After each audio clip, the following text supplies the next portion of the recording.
I've been a long time outdoorsman, and so I remember my two parents stuffing my brother and I in a canoe on the Gunflint when we were age 7.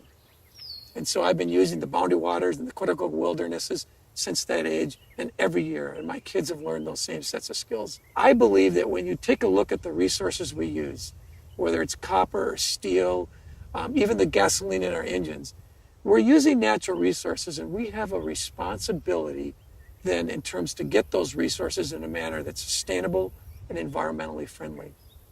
Too often the debate in America is people saying, we're worried about it, so do it somewhere else.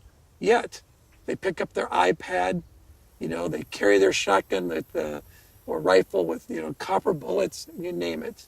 Or they use their aluminum cookware while canoeing in the Boundary Waters.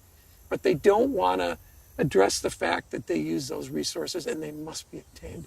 So for me, coming back around and working to build an environmentally sound mind, it closes the loop.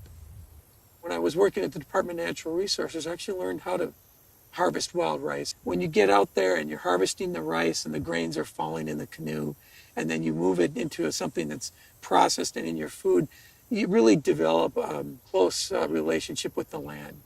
So in terms of PolyMet and meeting that wild rice standard, and in fact being the first mining company in Minnesota that will meet it, it's really important to me personally. And the way, of course, we're going to do it with the water treatment plant, we've tested, nearly 3 million gallons of water, and it works completely all the time.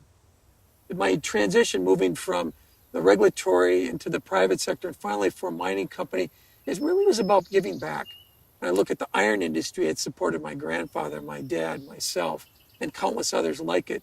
We can do the same here for copper nickel for 1, 2, 3, and 4 generations ahead, and supply that copper nickel for everyone we need, and do it in a manner that protects this environment that all those of us who grew up here and use it, we care very deeply about.